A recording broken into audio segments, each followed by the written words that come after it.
During the week, an Israeli bomb exploded in Sidon in Lebanon. I shivered when I heard the news, because my friends Jose and Teresa, a young married couple connected to the Redemptorist Church in Porto, in Portugal, are on mission in Sidon. In today's reading from the Book of Kings, the prophet Elijah travels to Sidon and meets a poor widow gathering sticks. The people of Lebanon, like those in Gaza, face frightening uncertainty, a fear known to the widow who, on meeting Elijah, predicts, "Then we shall die," as she prepares a simple meal for herself and her son. Journalist Maya Dunphy last week wrote an intriguing article. Maya shared that when her lovely mum died 2 years ago, her family were bereft. Her mom left no wishes, no instructions, and whether it was defiance or denial, she never spoke about dying, and Maya's family didn't bring it up. Maya reasons that it felt odd to plan her funeral in a church she barely set foot in, but death is about those left behind, and it turned out to be the best place for my family. Maya also shares how she decided to let her son make his first communion last May, which seemed to disappoint many of her peers. Maya writes, "He asked me, could he do it, and loved the preparation and the ritual that came with it." Then she adds that we both enjoyed the process. He began to eschew Roblox in favor of Bible stories on YouTube, and I was reminded how remarkable many of them are. The greatest lessons in immorality come to us via good storytelling, and some of the most enduring of those lessons stem from religion.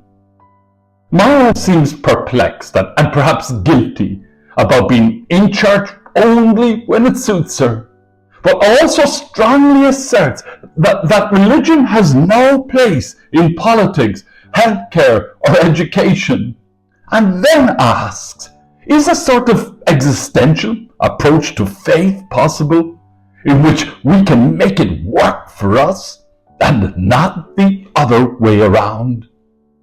The renowned Stanislaus Kennedy was recently interviewed. Now 85 years of age, Sister Stan recalls that back in the 60s and 70s, there were no social services in Ireland. Basic things like Meals on Wheels, services for people with special needs, for older people just didn't exist yet. Sister Stan immersed herself in delivering such services, and years later Sister Stan dedicated energies to tackling homelessness. An Irish sociologist writing late last month noted that on October 25th, 1996, a dark chapter in Ireland's history came to an end with the closure of the nation's last Magdalene laundry on Dublin's Sean McDermott Street.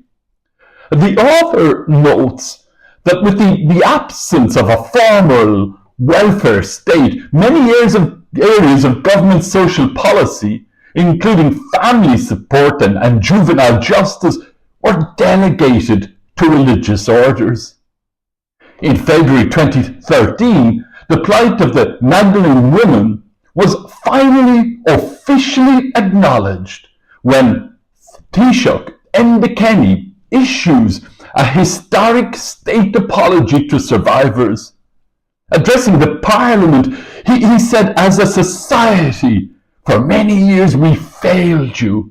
We forgot you, or if we thought of you at all, we did so in untrue and offensive stereotypes. This is a national shame for which I again say I am deeply sorry and offer my full and heartfelt apologies. There are times, I believe, when the church must respond to social issues. This week, the release of the movie Small Things Like These once again spotlights the cruelty and violence that prevailed in some religious-run institutions.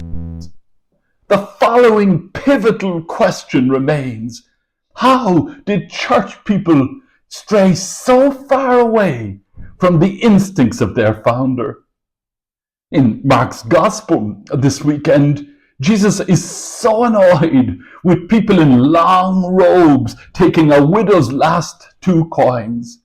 He is contemptuous of those who no longer protect the poor but crushes them.